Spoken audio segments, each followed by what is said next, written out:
Bienvenue sur Thailand News. Dans cette vidéo, affaissement spectaculaire sur la route Samsen. Un énorme gouffre de 50 mètres s'est formé devant l'hôpital Vajira, provoquant l'évacuation de milliers de patients et la coupure du trafic. Le Sénat rejette le projet de loi sur les casinos. Les sénateurs thaïlandais refusent la création de complexes de divertissement avec casinos, évoquant des risques économiques, sociaux et de sécurité nationale.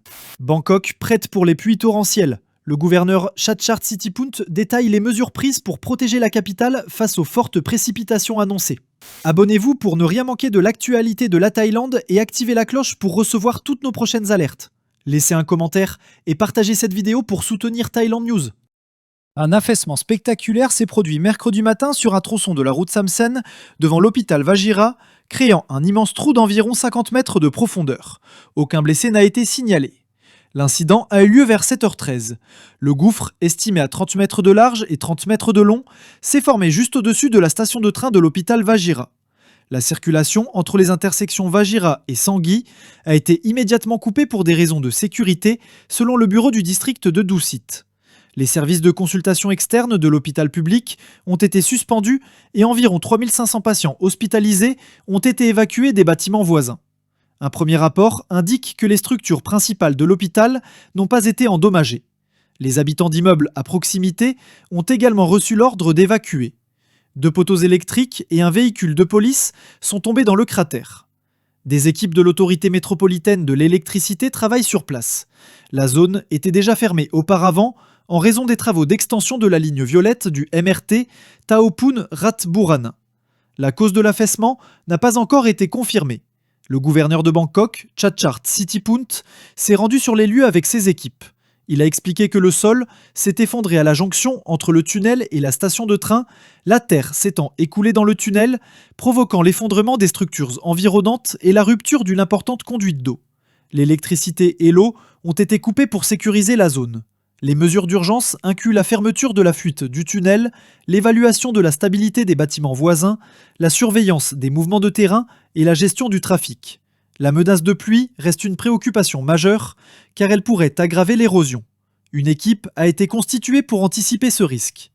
L'hôpital Vajira a suspendu les consultations externes pour 2 jours, mais les services d'hospitalisation continuent. Les autres hôpitaux administrés par la municipalité de Bangkok prennent en charge les patients externes durant cette période.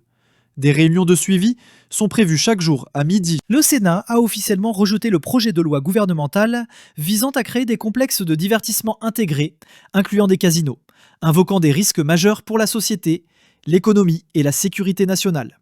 Présenté par l'administration de l'ancienne première ministre Paetongtarn Shinawatra, le texte avait été examiné par une commission spéciale dirigée par le sénateur Dr Veerapun Suvanamai. Son rapport, remis lors d'une séance présidée par le vice-président du Sénat, le général Kriyankrai Srirak, met en garde contre des conséquences à long terme, notamment une exposition accrue au blanchiment d'argent et une perte de confiance du public. La commission recommande que toute future tentative de légalisation des casinos fasse l'objet d'un référendum national.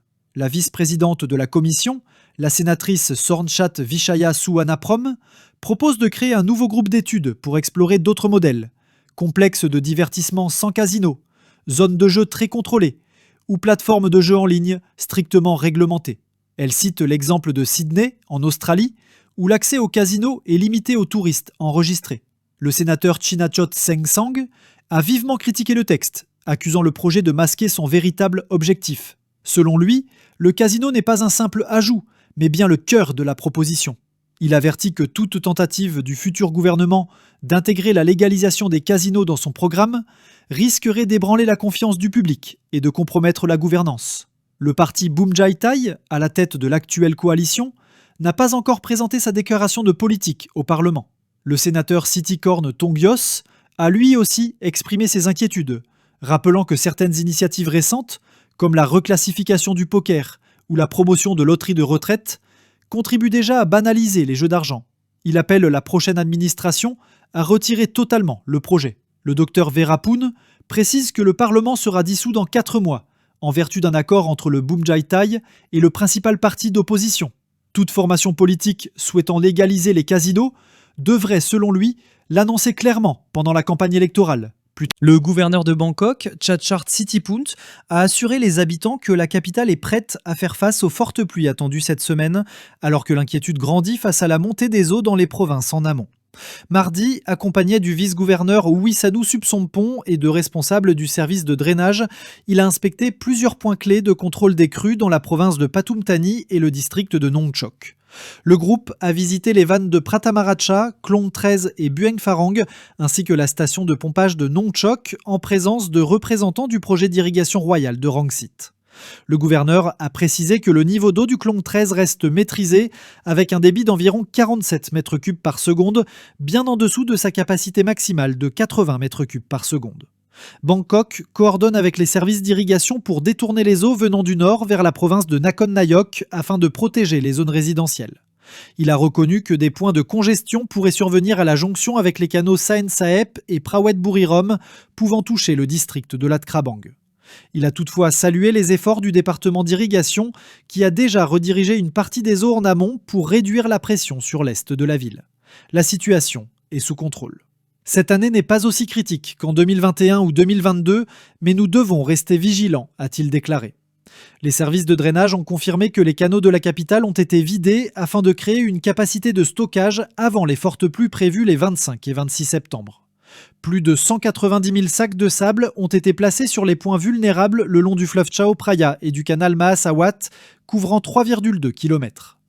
Le gouverneur a ajouté que Bangkok reste sécurisé malgré les inondations à Ayutthaya, où la configuration des rivières et certaines zones hors digues aggravent la situation. Le barrage du Chao Phraya libère actuellement 2200 m3 par seconde, bien en dessous du seuil critique de 3500 m3 par seconde pour la capitale. Les autorités nationales de l'eau ont émis des alertes aux crues du 25 au 30 septembre concernant 11 bassins fluviaux, dont le Chao Phraya, le Yom, le Moon et le Chi. Le département météorologique prévoit des orages sur 60 à 70% de Bangkok et des provinces voisines, du 23 au 25 septembre, avec des averses isolées liées à l'influence du typhon Ragasa en mer de Chine méridionale. Nous avons encore environ 40 jours de risque jusqu'à la fin de la saison des pluies, a prévenu M. Chachart. Bangkok est prête, mais les habitants doivent rester attentifs, surtout si les tempêtes se renforcent. Parallèlement, le département de prévention et de gestion des catastrophes signale des inondations dans 63 districts de 16 provinces du nord, du nord-est et du centre.